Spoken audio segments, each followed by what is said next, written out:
And if you look, with the exception of Abraham Lincoln, possible exception, but the exception of Abraham Lincoln, nobody has done what I've done. Abraham Lincoln here is one of the most racist presidents we've had in modern history.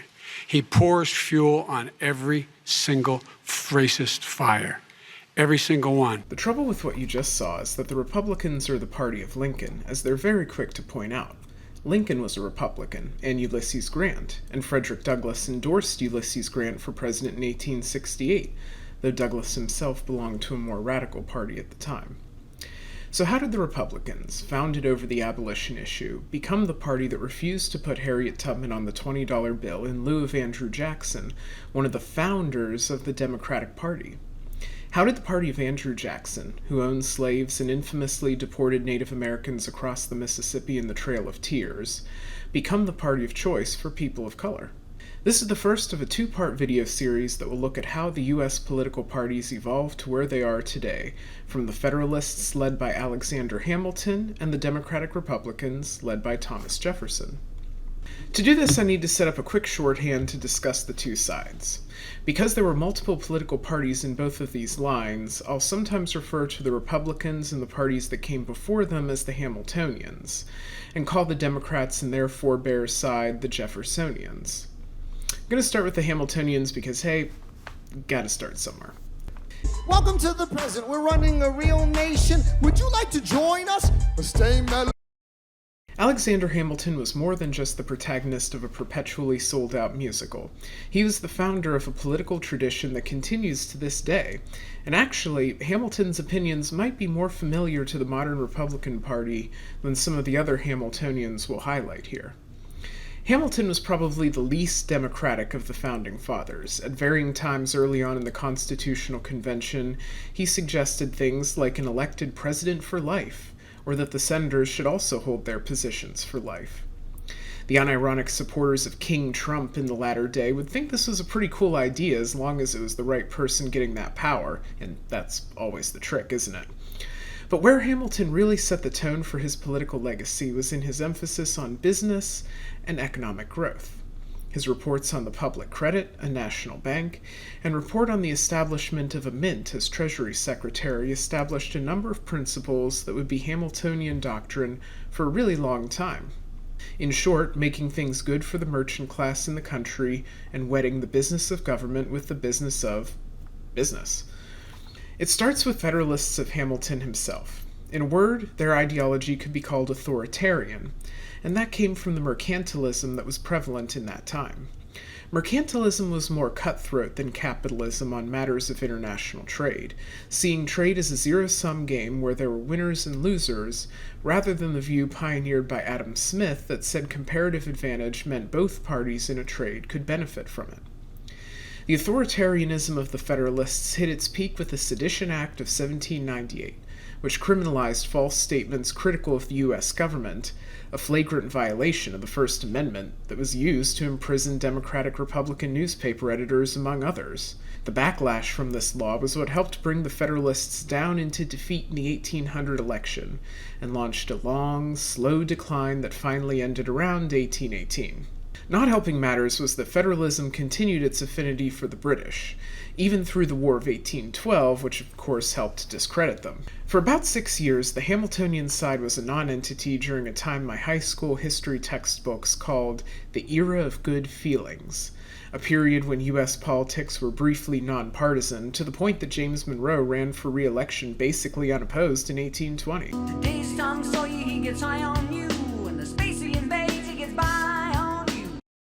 But this unity couldn't last long. The Hamiltonians re-emerged in 1824 as the National Republican Party under John Q. Adams, the son of the one Federalist president. They pretty much continued in the vein of the Federalists, being a New England-centric party focused on manufacturing and trade, and were completely demolished by the rise of Andrew Jackson and the widespread expansion of the vote to all white men, regardless of their property status. Notably, John Q. Adams' election was one of 2 times, except for 1876, that the Electoral College had to send the election to the House of Representatives. Adams struck a bargain with one of the other candidates, Henry Clay, to give the election to him in exchange for making Clay the Secretary of State. All fine and dandy, except that Andrew Jackson had gotten the most electoral votes, even though he'd fallen short of a majority, and the sense that the election had been stolen from him kneecapped Adams from the start. After he was walloped in 1828, the National Republicans faded on into the more successful Whigs. I'm going to call the Whigs' ideology capitalist instead of corporatist, because in this phase the big corporations were still in the process of transforming America, and not yet the incumbent dominant political force they'd become. This was the time when disruption was more than just a TED Talk buzzword, and the Hamiltonians rolled with that. You do see the forebears of a more rent-seeking type of corporatism show up, like the so-called American system that was more focused around economic protectionism for our new industrial base, a policy that would recur in the Republicans and that you would even see pop up in the Trump admin all the way down the line. What drove the wedge that killed the Whigs was slavery, though the divisions in the Whigs on the issue were more economic than moral. The Whigs wanted to make America an industrial country, and to do that they had to promote domestic industry. At the time, textiles were a dominant industrial force, both in the U.S. but also in the United Kingdom, and American slave-grown cotton was the raw ingredient for both countries. The industrial interests in free states resented the Cotton Kingdom of the South for this reason, because the slaveholders didn't see themselves as Team America. They saw themselves as a party that could trade with New England and Old England more or less equally.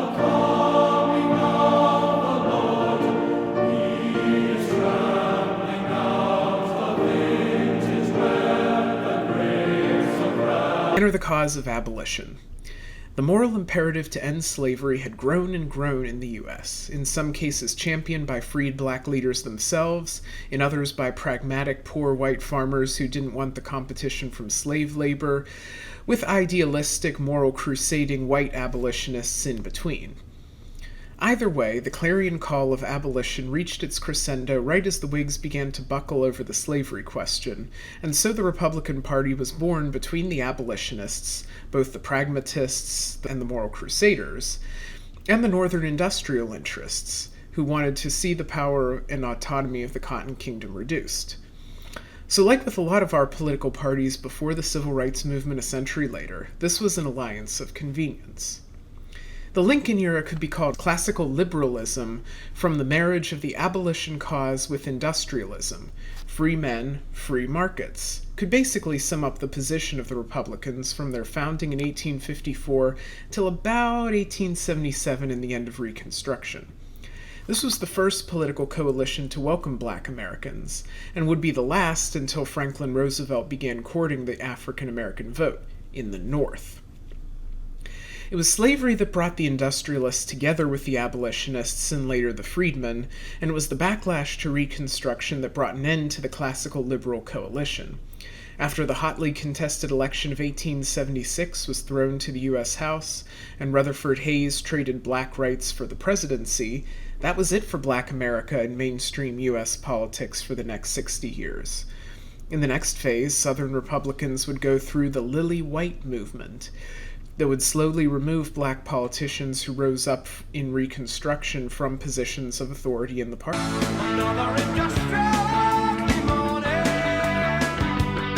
No longer feeling obligated to give a damn about black people, the Republicans went back to the business of business.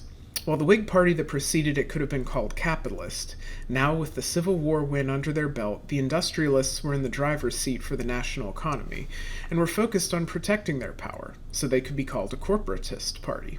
It was in the post-war period that another element came into the Republican Party, the Pietists. Pietism blended an element of Christianity that had been in the U.S. from the beginning, think the Puritans, especially in parts of the country where the Hamiltonians were strongest, like New England. But Pietism also incorporated German and Scandinavian Protestants of a particularly devout persuasion. During this corporatist period of the party, they were an important edge, because this post-Civil War period was one of the most fluid and competitive in U.S. politics outside of the South. Northern European immigrants and waspy puritanical moral crusaders began to gather steam in this period, which would help set the stage for the next phase. I'm a 20th century man, but I don't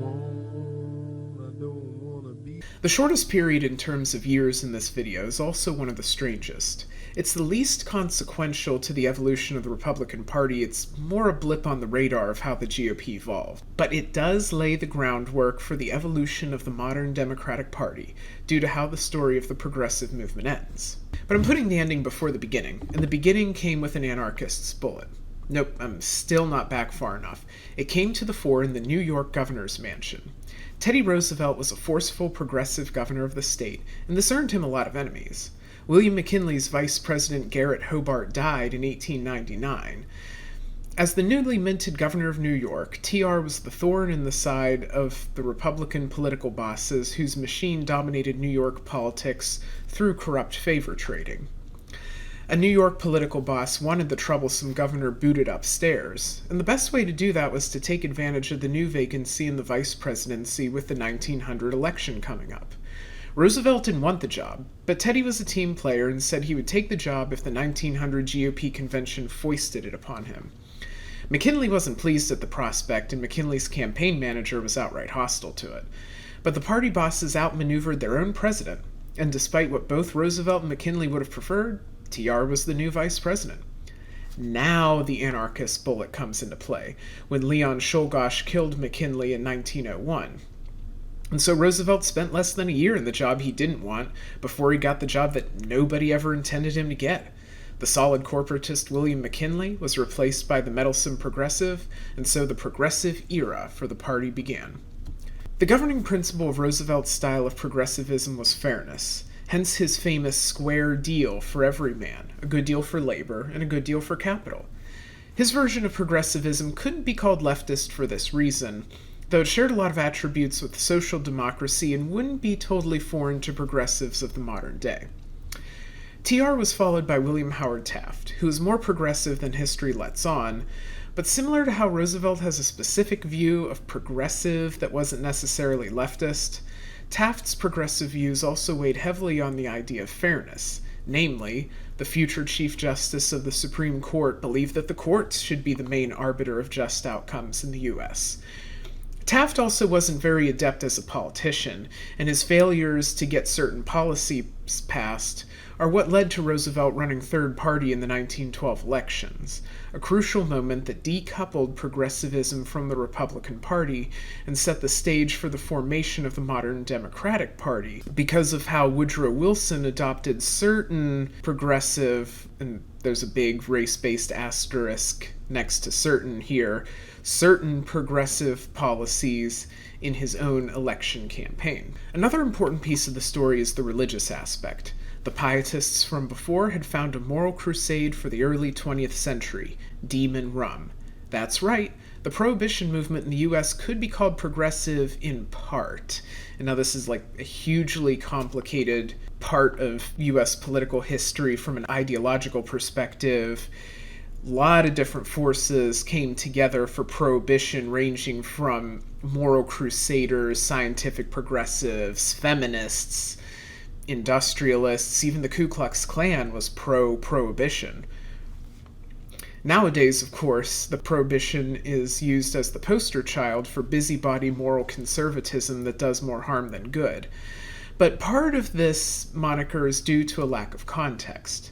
I read the Ron Chernoff biography of Ulysses S. Grant a few years back, and the degree to which alcohol abuse was a problem in the pre-Prohibition days would make a college sophomore blush. Alcohol was a real problem in the US at the time. This point is important to make because it shows the growing power of Christianity as a mobilizing force in Republican politics. Mister, we could use a man like Herbert Hoover again.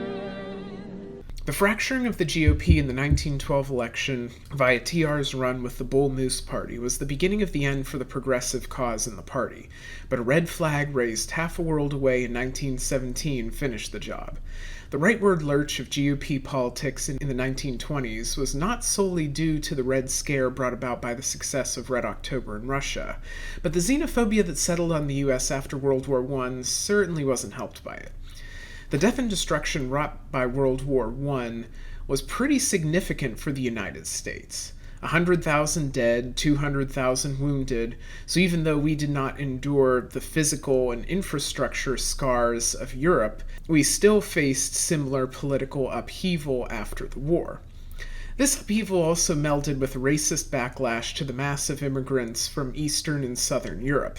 Many in these immigrant communities had anarchist or socialist sympathies, but many more were also unfairly tarred as violent radicals. While Charles Hughes ran as a Republican in 1916 in a more progressive slate, Warren Harding's candidacy in 1920 was built around a return to normalcy. This is also the period when racism and xenophobia really started to take root in the Hamiltonian tradition, illustrated by the return of the KKK. The Ku Klux Klan of the 1920s was a different beast from the terrorist militia formed around Confederate veterans of the 1860s and 70s. The Klan of the 20s was a nationwide phenomenon and found reception in such stalwartly Republican states as Indiana. White supremacy decoupling from the Lost Cause broadened its appeal, and while the South remained a virtually single-party region for the Democrats, the Klan's reach into Republican territory helped prime the pump for Nixon's Southern strategy 40 years later. Another aspect that cemented the modern GOP in this period is the turn that their pro-business ideology took. Harding's successor, Calvin Coolidge, famously said, "The chief business of the American people is business." Now, to Coolidge's credit, in the speech where he said that, he also said, "The accumulation of wealth cannot be justified as the chief end of existence." He framed business as serving higher goals of an idealistic society. But the framing still sounds similar to a lot of boardroom talk you'll hear today about corporate social responsibility, that businesses should be the core engine of our society, but that these businesses must be governed with higher ideals in mind than just the bottom line. In the 1920s, at least, this mentality led directly to disaster. Herbert Hoover's idea was that businesses needed to be in the driver's seat, and the government did not have a stake in guiding or fixing the economy, even as the economy was collapsing before his eyes and unemployment soared up to 25%. The prevailing economic opinion at the time was called liquidationism, the far end of survival of the fittest economics, saying that, like a forest fire, an economic crash is a natural thing to clear out bad investment, a callous view for the human lives thrown into the maelstrom by the unemployment and readjustments required by such clearing out of investment, and also economically unsound because prices, and especially wages, don't contract in a downturn the way that economists at the time thought they would, prolonging the pain. The liquidationist view was basically permanently discredited by the Great Depression, but you see the ideals behind it hang around in Republican politics. The party was still in a transitory period, defined by Prohibition, which was, paradoxically, both progressive and Christian fundamentalist in one, as well as anchored by the social liberalism of many northern members of the party. Dwight Eisenhower was the last of this age of Republican, though during his administration, the next stage took root. Now Watergate does not bother me. The 60s and 70s were a transitional period for both parties. For the Republicans, it was defined by Richard Nixon's Southern strategy, itself a reaction to the civil rights movement championed by the National Democratic Party, but violently undermined by Southern Democrats. Nixon saw an opportunity to forge a new national majority, taking the Republicans' traditional strengths in New England, parts of the Midwest, and the West Coast, and then adding in the segregationist states.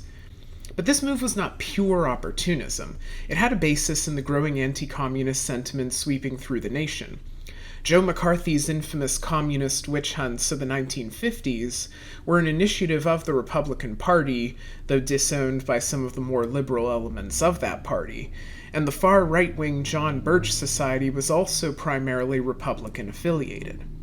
It was in this time that the GOP began explicitly adding social conservatism in alongside the economic conservatism they held in the previous wave, emphasizing God on our currency as a counterpoint to Soviet state atheism. This alignment also hooked together with the segregationist cause, as many in the civil rights movement adopted leftist ideals and symbols. The segregationists tarred the push for racial equality as communist, and this opened the door for the Southern Democrats to switch over to the Republicans, whose anti-communist strategy matched their efforts at maintaining Jim Crow. This surge of social conservatism went nationwide, and if you want to learn more about this transformative time in U.S. politics, I'd recommend the book Nixonland by Rick Perlstein. The 2008 book shows how the culture war battle lines were drawn in the late 60s and early 70s in a way that we've really yet to escape. A harrowing story from this time is the reaction to the Kent State Massacre of 1970. I grew up in a kinda liberal household in a Midwestern small town, so my knowledge of Kent State came from Crosby, Stills, Nash & Young's Four Dead in Ohio, painting the event for the tragedy that it was. It was only in college that I learned about the hard hat movement, where working-class whites went around raising the flags that had been lowered to half-mast in honor of the students who died at Kent State. I'll leave a link in the video description below about just how much bloodlust there was against the protesters, and how many Americans were outright glad that 4 hippies had gotten shot by soldiers. That the hard hats were working class was notable, and cues us up for the next run. Ronald Reagan fulfilled the Southern strategy started off by Nixon. Reagan kicked off his campaign in the town of Philadelphia, Mississippi, where 3 of the Freedom Riders had been murdered in 1964. His speech talked about his belief in states' rights and wanting to return control of social programs to the states. This was the beginning of Reagan's infamous dog whistle politics, where the text of what he said seemed inoffensive. I mean, he's just talking about small government and local sovereignty, right? But when you place that in context, both how words like states' rights had been used and the location he was saying them in, it was clear that it was a deeply racist message, telling the peers of the Freedom Summer murderers that he was on their side, and would work to roll back the progress that had been forced on them. So began the neoconservative era in American politics. Neoconservatism is distinct from paleoconservatism in that the paleo side were the unapologetic segregationists, or held other views publicly that were simply too retrograde to make palatable to a national audience. Dog whistle politics, ironically, made conservatism politically correct, and here I can hear Rush Limbaugh screaming from beyond the grave, by taking out the explicit terms of white supremacy, Christian supremacy, and vulture capitalism, and making them acceptable in polite society. Neoconservatism was different than what came before, or what we're dealing with now, because it was proactively trying to rebuild and recreate society in its image. Paleoconservatism had a defensive posture, and Trumpism, well, I'll get to that. Just like how Democrats embraced parts of conservatism for their third way policies around this time, Republicans embraced the idea that government could be used for social engineering. Just social engineering with the goal of making a more conservative society. This is why neoconservatism is also called movement conservatism by political scientists. It was a full-on movement, with many tenets based on the culture wars of the 60s all the way up to the 2000s, promoting things like family values, free market economics, privatization, abstinence, pro-life policies, and even adapting the Democrats' old interventionist policies for foreign affairs. The nation-building parts of the War on Terror brought on by George W. Bush were more in line with Harry Truman and Lyndon Johnson and making the world safe for democracy than they were with Eisenhower or Nixon's approaches to foreign policy. They were an effort to actively export American values around the world, just conservative ones.